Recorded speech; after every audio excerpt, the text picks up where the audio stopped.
So the next class is going to be hard for some of you because we're going to just paint from our brains, from memories and dreams. Susan Rothenberg was a huge neo-expressionist American painter. She got famous for doing these horses in the 70s.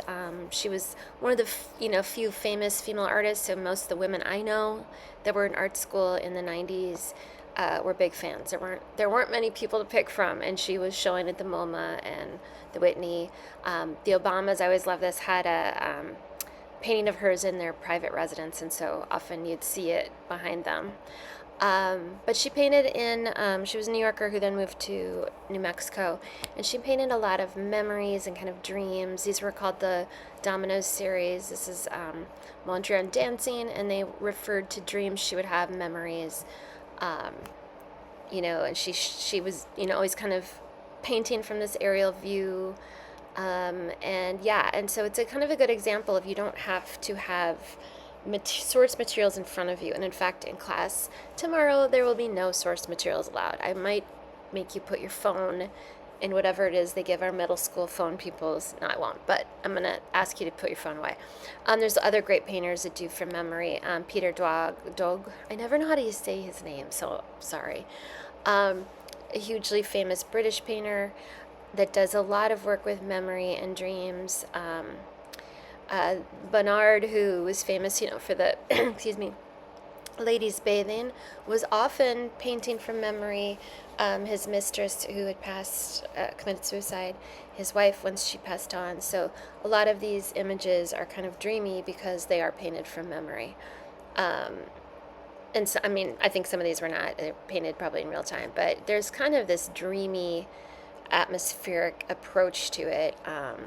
Henri Rousseau often painted his dreams, which is why it's kind of like this surrealist kind of situation where things were not always what they could possibly be.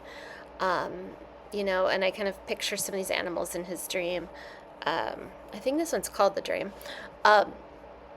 Shenchuan does a lot of memory paintings. I just love his work.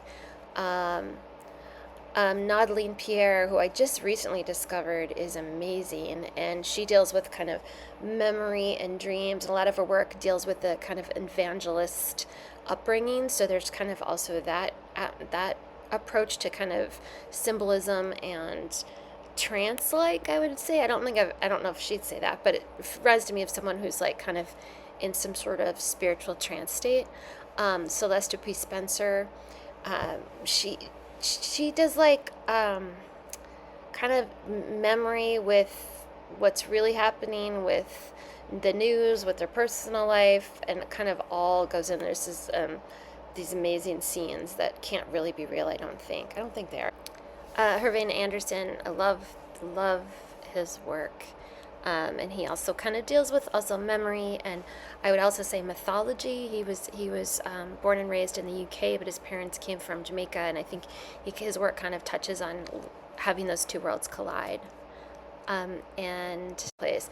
Ibram El-Salahi is often dealing with memory, and in a more abstract way. So I wanted to add these because it doesn't just have to be a representation. So tomorrow, no source materials. Think about a dream or a memory that you want to paint. And I'm excited to see what you do. I know this is going to be hard for some of you, but that's okay. Bye.